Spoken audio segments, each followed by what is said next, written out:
Hey there, CryptoQ Media. I'm glad you decided to check out my channel again. At the moment, we're staying close to 42 cents.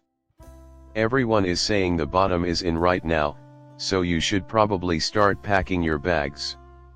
We appear to be ready to launch, but nobody is on board. I even noticed a few people claiming that XRP should be 32 cents.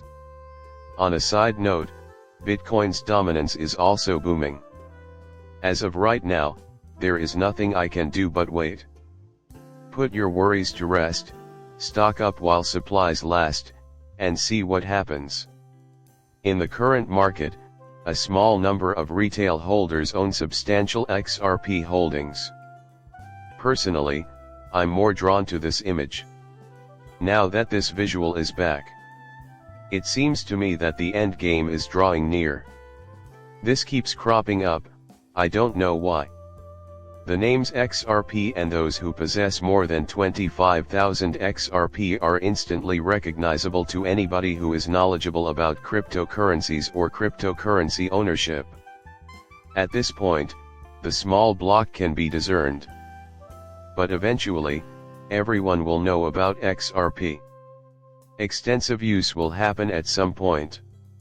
Ripple, not Bitcoin, is the topic of conversation in all the major news outlets. Eventually, everything will work out as it should. Even if we're ahead of schedule, we're also quite lucky. Time, though, is running out. The establishment of a single global currency will put every person on this planet on an equal level. Then there's the fact that it will usher in a once-in-a-lifetime chance to profit from a 36 trillion global asset value increase. The opportunity to profit from the current events is once in a lifetime, and it is based on smoke. You may either take advantage of this opportunity or always feel like you missed out. One of its best advantages is that it doesn't matter if you believe in evidence and facts. Whether you agree with their assertions or not, they are true and relevant everywhere. Possible ways for the SDR to be used more often in private transactions are being investigated by the International Monetary Fund.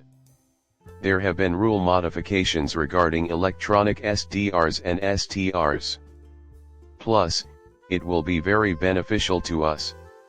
Reason being, a lot of people were hoping that XRP will become an ESDR eventually. To what end, then, would the IMF choose Ripple? From Brad Garland's presentation on the XRP network at the IMF's house, here are a couple of the many indicators. Ripple will be the initial to know in the event that the blockchain experiences any suspicious activity. Further, the International Monetary Fund has appointed Ripple as an advisor. That is why I've been stressing the importance of keeping an eye on the BIS. Check out the comments made by the International Monetary Fund. Pay attention to what the ECB has said. The Federal Reserve has often brought up Ripple. To me, owning XRP is like owning a piece of the future. Also, that's my view on it from the beginning. Which is why I've decided to use my own post for it. Consequently, XRP's arrival in SDR or ESDR is not out of the question. The price of XRP might hit 1,000 if this happened. By the way, SDRs are now tradable by average individuals as a result of new IMF regulations. Regardless of whether XRP ever became an SDR, this is the case just now. Imagine the massive new liquidity pool the IMF could create if it abandoned XRP for OTL and put it to use for STRs instead. The price of XRP would surge because to the extreme demand. In 1969, the International Monetary Fund IMF created a new reserve currency called a Special Drawing Rights SDR to augment the existing money reserves of member states. You now know that SDRs are a sort of pool from which these countries can borrow funds. Imagine how much money the IMF could put into XRP's liquidity pool. We have been quite clear that the amount of XRP that would be unmined and so generate massive demand is more important than the number of XRP transactions. The actual element that will dictate the price of XRP is that. There are many who think this is old news. Though, in contrast to earlier times, this is increasingly significant now. Take XRP's recent developments into account. Everyone is ready for a level playing field, and the train system is almost complete. People in the past required a keen eye to notice this. The project is almost complete.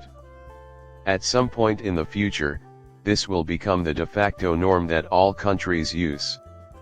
To put it another way, in 2018 or even 2019 hardly anyone would have believed a pessimist who brought up the prospect of XRP and XLM acting as a global reserve currency or a one-world currency. Many people still had XRP in their possession at the time.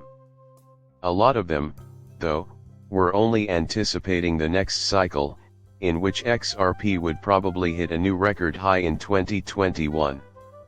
Those who started to watch Ripple's minuscule train arrangement, meanwhile, might have seen the future coming. Additionally, I will be finishing it today. The worst claim that people in the crypto space have been making is that BRICS will never use Ripple technology and XRP. To put it plainly, they are an American corporation. Does it make sense to you the same old excuses about how people are going to build their own systems or refuse to adopt Ripple net technologies keep popping up? My goodness. In my opinion, they will not be building a whole new system. Ripple is now a global corporation thanks to the SEC vs. Ripple litigation. In my opinion, that was done on purpose. But that isn't the most important part. Learn about Project InBridge by looking at it through the eyes of the most reliable source of information. In addition to the Federal Reserve, the World Bank, the International Monetary Fund, and innumerable other central banks, the white paper lists China as one of the BRICS nations. The study also delves into the topic of performance, with the IMF bringing up Ripple and Stellar's respective technologies, XRP and XLM, on many occasions. The ambition of the BIS and the IMF can only be realized with the help of XRP and XLM. Without it, nothing would be happening. The FUD and shakeouts will not be able to derail you. How enormous this is lost on most people. The effect is significant. Arguments might arise over the BIS, the BRICS, the IMF, and the Fed. It should be noted, though, that they have been giving you the treasure map for a long time. When seen in this light, every country that is considering joining the BRICS already has a ripple effect inside the group. To think that every nation is either directly or indirectly involved with Ripple is fascinating to me. These days, it seems that joining the BRICS isn't possible without it. It means a lot to me that you've subscribed and watched my channel. Later, I will see you.